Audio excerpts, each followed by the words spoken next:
Alright everyone, welcome back to more Witch on the Holy Night. I gotta say guys, I am loving this visual novel. In fact, it's actually more unique in terms of it being more kinetic than anything else. Obviously, from what I've learned, this visual novel doesn't give you any interactive choices like most VNs do. But if anything, this is just fine because it has an interesting story. And I just love how it plays kind of like a comic at times. And it's just the way the characters flow and how they pretty much bounce off one another. Like, we only know about Aoko and Sojiro thus far, and already I like their dynamic. So if anything else, guys, we're going to continue on from where we last left off. So I hope you all continue to enjoy. Thank you all for the love and support. And let's continue on. Alright everyone, welcome back. Huh? And with that friendly farewell, Sojiro walked toward the end of the hallway. Or so she thought before he turned into the next class over. Sojiro headed straight for one of the classroom's window, whereupon he opened it with ease. The chilly November air filled the room as the soft sounds of the rain doubled in volume. In that instant, she realized his intention with opening the window. She really wished she hadn't. Yeah, mate! He already had one leg out the window when she dashed to stop him. Oh, he was planning to jump out the window, huh? 何するつもりよ、あんたは。何って、アルバイトに行くんだけど。その窓は人が出入りするところじゃないの。だいたいここ何階だと思ってるの？ She saw the light of understanding dawn in his eyes. 死ぬところだった。2階から降りたら危なすぎる。危ないのはあんたの頭。Her insult went right over his head. あのね、こっちじゃ窓から人は出入りしないの。さっき言っとくべきだった。知ってるよ。時間がないんで慌ててたんだ。That's pretty convenient if you can handle that. ありがとう。これからは気をつける。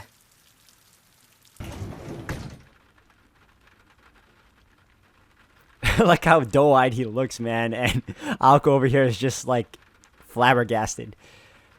He pulled his leg back inside and closed the window.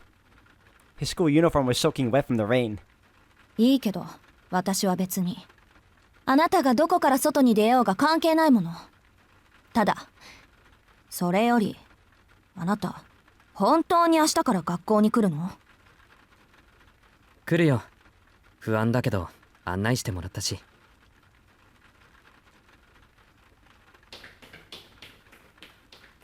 He bid her farewell before running away down the hallway. She hoped he would walk down the stairs and leave through the school entrance like a normal person. はあ、大丈夫なのか？あんなんで。The image of him disappearing into the distance popped into her head, in spite of her ire. She had no intention of spending any more time with him, and yet, she felt strangely anxious.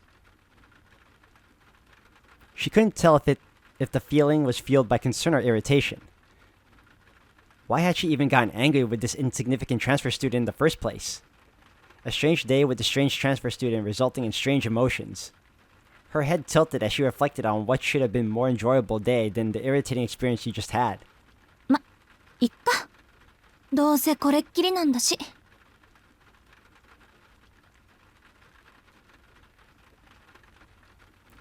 The sound of the rain echoed quietly all around her. The gray sky seemed frozen in time. It was impossible to discern whether it was morning or evening. Mr. Yamashita and Aoko were likely the only ones left at school. The unlit classroom looked overly gloomy and ominous as Aoko stood in it alone. She pulled up her left sleeve. Her dainty, unremarkable watch showed that it was almost 1 o'clock. 時間、合ってる。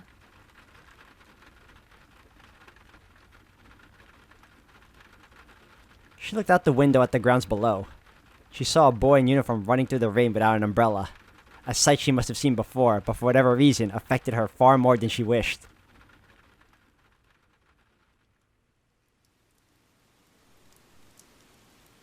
Aoko did not stop by the faculty room before heading home. While Mr. Yamashita's offer to drive her home was tempting, she decided it would ultimately be far more satisfying to ruin his day just as he had hers. She walked as quietly as she could toward the entrance and opened her bright red umbrella.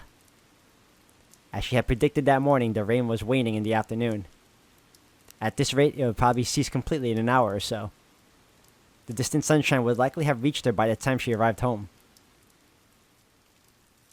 ま、それも悪くないか。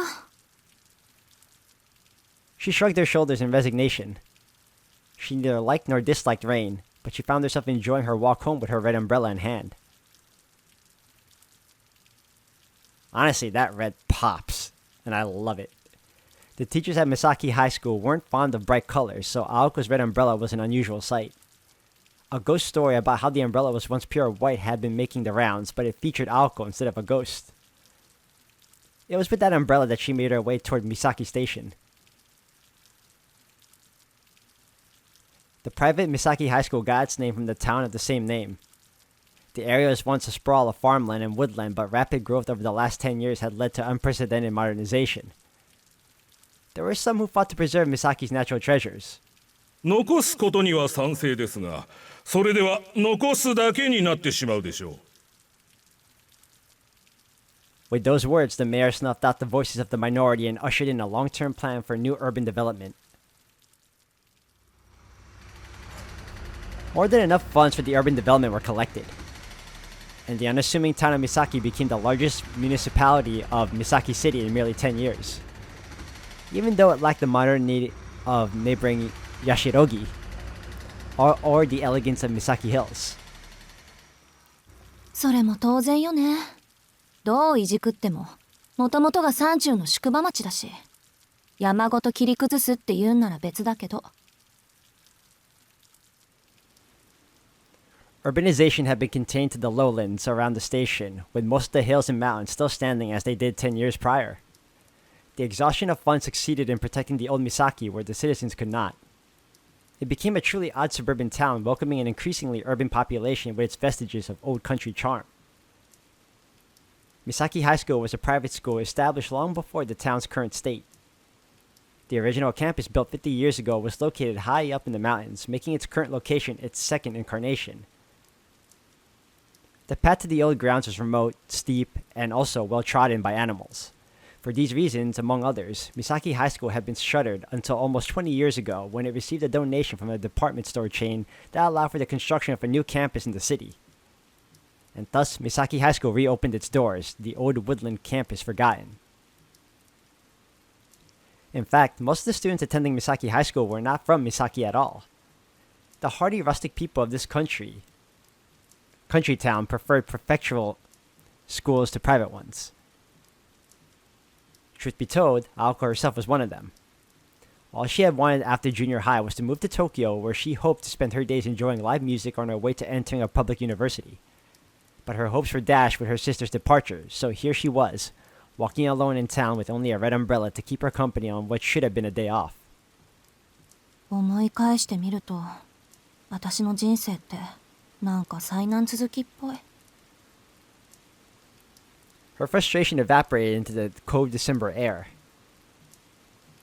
でもま、いっか。退屈だけはしないわけだし。Man, just take a look at that art style, man. I know it's not the same artist of Tsukihime and Fate Stay, but nonetheless, this is incredible. With those words, her mood brightened a bit as she left the school in her wake. The busier part of town met her at the bottom of the gently sloping road.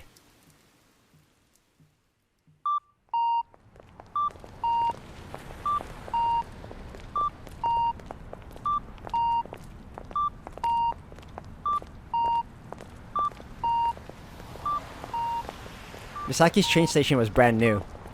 Once looking no prettier than an abandoned factory, it had been renovated into a multi-purpose structure with huge department stores on its east and west sides. Unit Q. When the department stores first opened, Aoko and her friends had been impressed with their modern feel, but in time, the stores too became dated. She had no shopping to do today, so she passed them by. What she really wanted... Excuse me, guys, wow. What she really wanted to do was rest at a cafe, but she fought the urge, knowing her roommate would never let her hear the end of it if she frittered away her money.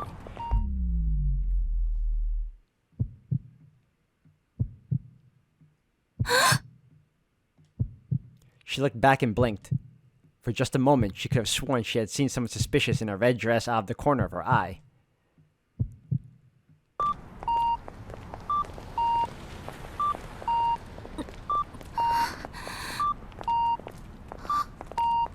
It must have been her imagination. The sixth sense chill she was experiencing down her spine was a familiar one at this point. She continued her walk home, brushing off the event as if it had never happened. In time, the chill faded and all that was left was the sounds of the town. She sighed heavily. Had she imagined it? Even if it had been all in her head, she was far from comfortable with the feeling that still lingered. 夏場の方ってもう少しこう She grumbled under her breath. 波乱万丈、商売繁盛、諸行無常と。そうそう、忙しさに愚痴を言っても始まらないわ。Unfortunately, summer and bugs go hand in hand. She could see how bugs could be drawn to all the sweet fruit.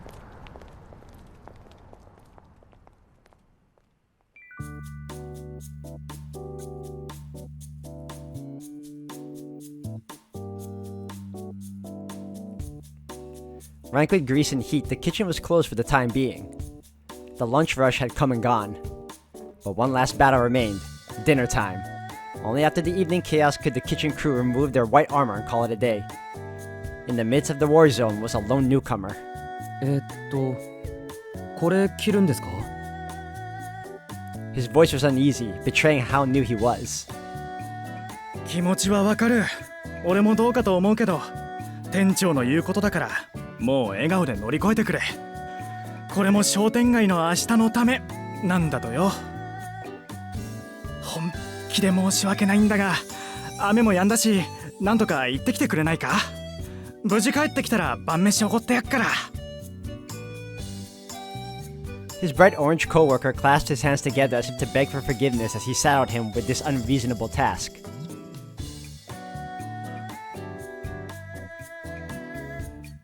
"10 years ago, Misaki City was a town of farm and woodland. But everything had changed. The front of the station was now lined with tall multi-story buildings, and the residential areas were similarly full of apartment complexes. The once rustic scenery around the station had long become a thing of the past. Shiroi Nizuka was the only place in the city that still contained vestiges of the old town, a pocket of the past inside an urban jungle. The road extended up a conspicuously high hill to an old residential district far from the hustle and bustle of the train station. Long ago, it had been considered unwise to build on high ground, so nobody lived above a certain elevation. Shiroi Noizuka, sitting as it did atop a hill in the middle of town, was no exception to that convention, and had no residences to speak of. If I have to keep repeating that word, man. The asphalt continued for some time, eventually giving way to a mountain road that was swallowed into the cover of trees. A lone vending machine stood to mark the boundary between town and beyond. Even the children knew that there was nothing beyond the new playground and development that so enthralled them. Well, that was not entirely true. There was nothing besides the haunted house. Aoko Aozaki traversed the long slope. Below her, she could see the whole of Misaki. The symmetrical town looked like a miniature set from this height. It would look like a painting if there had been a sea next to it, but unfortunately, Misaki City was very much landlocked. While it was overcast at the moment, the scene was quite breathtaking on clear evenings. The view was the one thing that made the arduous climb worthwhile, and today, she had been denied even that. ああ、雨の日は自転車も使えないし、1日に2回ぐらいバスでも通ってくれないもんかな、ほんと。Aoko had been using this road to get to school for almost 2 years now, but the journey had never gotten easier. あれ、鍵閉まったまま？アリス、まだ帰ってきてないんだ。With a weary shrug, she put her hand on the rusty iron fence. Quietly, the heavy gate swung open as if to welcome her home.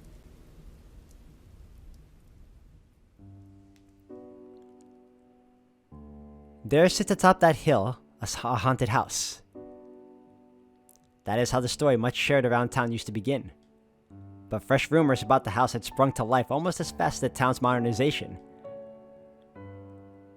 Despite being dilapidated and abandoned for many years, lights can be seen inside the house at night. An angry murder of crows often gathers atop the hill before mysteriously vanishing. Children get lost in the fog, never to be seen again.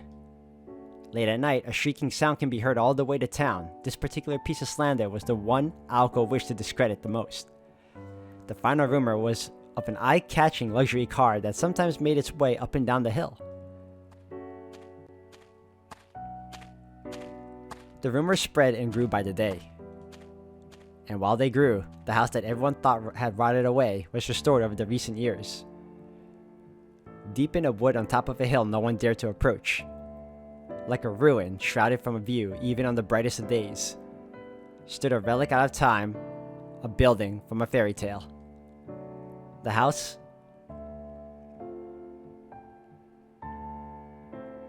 was the Kuonji mansion. Everyone in town knew about the witch's house in the hill.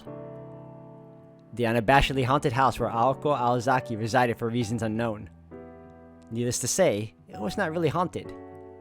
The Kuonji family home was a grand western-style mansion with a long and storied history, stretching all the way back to England.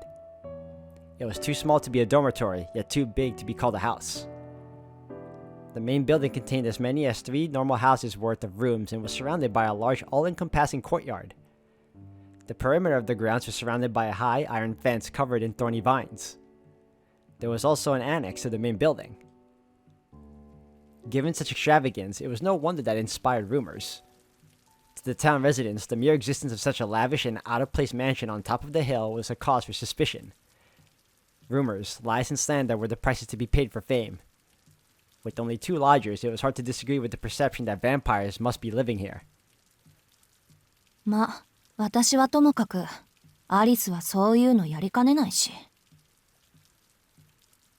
She put her hand on the front door. It was a grand double door that would have paired well with a brass lock, and yet it was secured with little more than a simple keyhole. Pushing it open with one hand, she entered the supposedly haunted house. And by the way, if vampires were not enough to scare you, ghosts were known to appear on certain nights.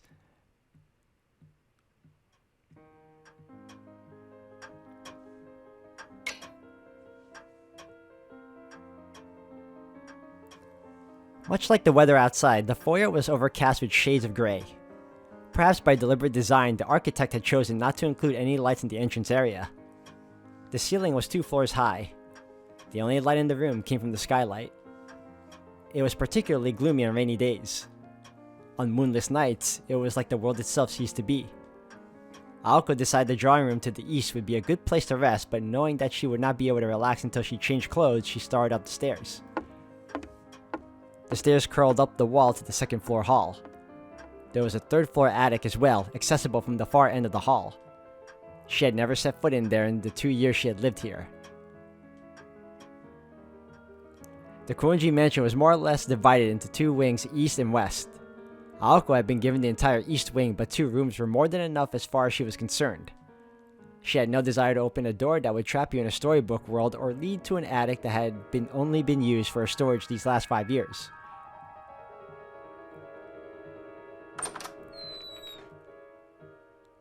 See, that's what I like about this visual novel. Like, everything just like flows in together. It's really kinetic. Aoko's room was at the end of the east wing's long corridor. She had elected for a smaller room for no other reason other than that she thought it would be easier to clean. It was furnished with a large bed, her beloved mahogany desk, a wardrobe and a chest for her clothes, and 2 9-shelf bookcases. That is all she brought with her from home. Her entire life of 16 years reduced to this. She borrowed the next room down for her own purposes. そうだ。アリスにもらった見張りと壊れてないかチェックしないと。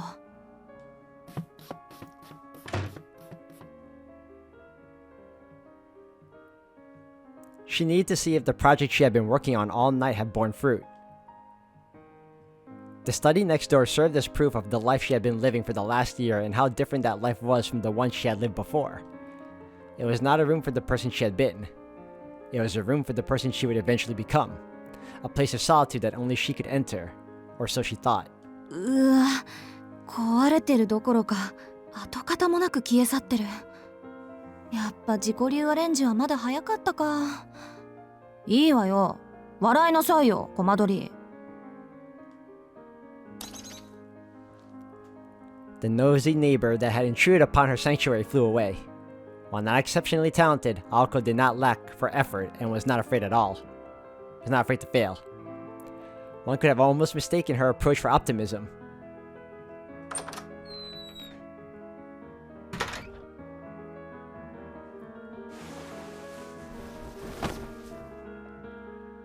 She changed out of her uniform and returned to the first floor.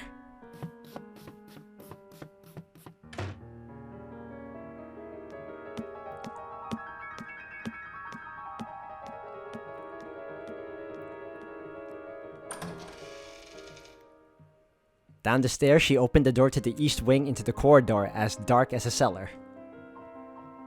The absence of windows meant it was pitch black without the lights on, so she flicked the switch and entered to the nearby doorway.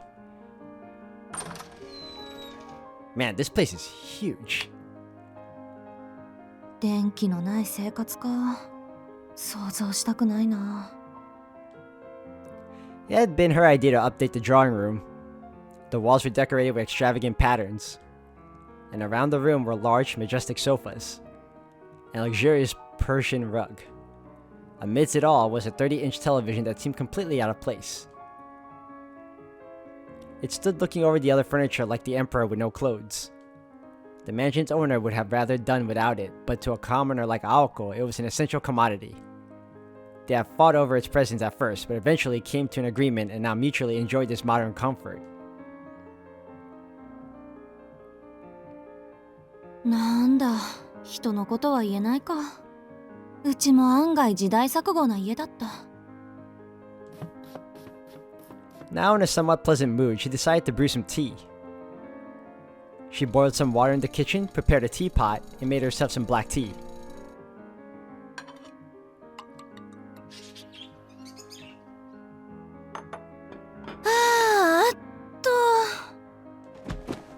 With a flop, she sank into the sofa. She took a sip of her tea, then another.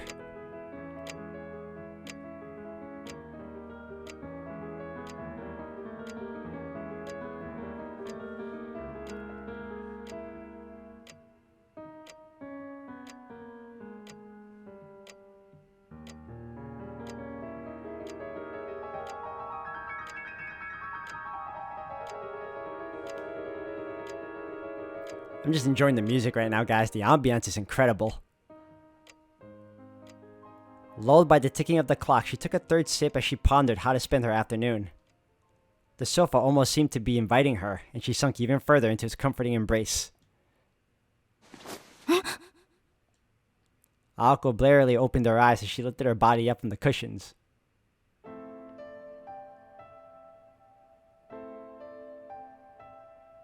This was no dream or delusion. At some point, a girl had sat down across from her. Not the least bit surprised, she reached for her teacup, but the tea within had gone completely cold. 寝てた。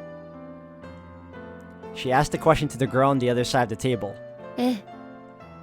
The girl answered without lifting her gaze.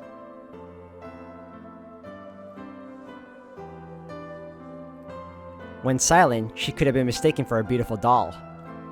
The girl sitting on the opposite sofa was reading an old book. She had delicate limbs and pale white skin. Not a hint of humanity emanated from her melancholic aura. She had darker hair than Aoko, and her icy eyes were focused on the pages in front of her. Her clothes resembled that of a nun, but were actually her school uniform. In Aoko's humble opinion, the gloominess suited her. She evoked something like out of a painting. There was something unreal about her, as if she were frozen in time. The white of her neck was so lovely that even Aoko found herself enchanted by it. The girl was one of the haunted house's 2 residents. Her name was Alice Kuonji, and she was the same age as Aoko. 私、どれくらい寝てた？1時間と少し。ここで眠ると風邪ひくわよ。Alice answered indifferently, not that it bothered Aoko, who was now used to it. She looked at the clock on the wall and saw that it was already 7. She had been asleep for 2 hours. The day had been a rough one for her, and she had slept little the night before, so it was no surprise that she had dozed off for as long as she had. 起こしてくれてもよかったのに。せっかくの紅茶が冷めちゃったじゃない。私が来た時はもう冷めてたわ。でしょうね。言ってみただけよ。Aoko drank down the rest of the cold tea in one gulp. In the poorly heated Kuonji mansion, that was more than enough to clear her head and wake up. こうなると、フォートナム&メイソンも何もないわね。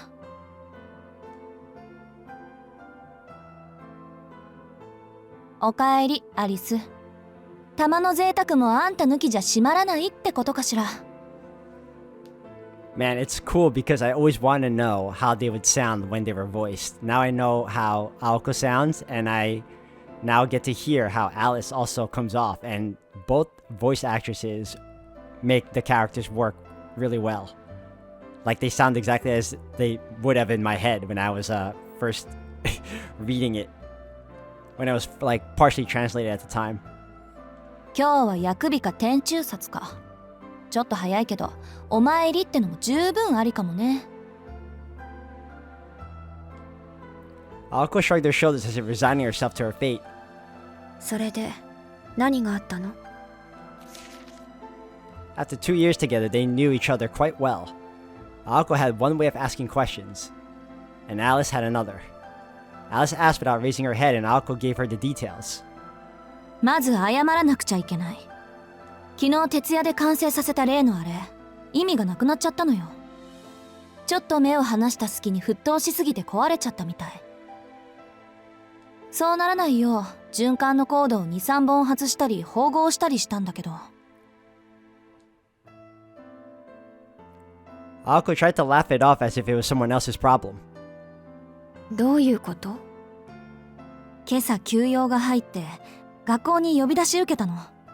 そこで転入生の世話を押し付けられて一日が無残にも消費されちゃって、帰ってきたら跡形もなく消えてました。怒る？アリス。別に青子の器物破損にいちいち怒っていたら一生分の口論をすることになるでしょ。代用品はあるからまた一から始めればいいわ。それより怒ってるのはあなたの方じゃないの？Alice was very much on point today. It was true that despite outward appearances, Aoko was seething with frustration. That aside. この転入生っていうのがひどくずれててね。すごい山奥で暮らしてたらしくて、こっちの常識が通じないんだから。三問以下って言葉があるけど、あれって本当のことなのね、アリス。Alice raised her head in response to hearing her name. But Aoko kept going on before she could get a word in edgewise. Aoko, after all, expected no sympathy in the first place. 初対面から尺に触るやつだったけど、教室を案内した時なんか失神しそうになったわ。そいつ、教室で教師と1対1で授業を受けるもんだと思ってたらしいの。それはそれでまだ流せる。許容範囲よ、あの程度の冗談は。で、私が簡潔かつ丁寧に教室の何たるかを教えた後で、そいつなんて言ったと思う？それで青崎、他の教室は何に使うんだ？ですって。教室に他も何もないでしょ？なんていうか、そいつは少しでも説明を怠るとそのままで納得しちゃうのよ。何も疑問に思わないというか、想像力が欠如してるっていうか、想像することに慣れてないっていうか。まあ一度言ったことはちゃんと分かってるっぽいからバカってわけじゃないんだけど。あなたが人を批評するのは珍しいわね。そういうダメな人気にするたちだったの？みじんたりとも気にしないわよ。けど明日からどんな間違いをしでかすのかちょっと心配なだけ。 What she was really worried about was having to clean up that mess if and when it happened. That had to be it. If not, it would mean she had no real idea why she could not get him out of her head. とにかく変なやつなの。案外アリスと気が合うかも。三問異解はいい言葉ね。But from her eyes, it was clear that the question of whether they would get along was irrelevant, given that they would never meet in the first place. Aoko gave a non-committal response. ところでアリス、さっきから何読んでるの？霊的進化論の二次創作。スピリチュアルダイアリのまがいもの。ああ、スウェーデンボリー。そんなの今更読んでも仕方ないんじゃない？ Alright everyone, I'm gonna end the video here for today. Thank you all for watching. Guys, I am really, I'm just amazed at how this visual novel is just presented, and I am just enjoying the ambiance, the composing of the music, everything. It's just so good. And right now, I'm looking forward to seeing what happens next. So if anything else, guys, I'll see you all in the next one. Thank you all for watching.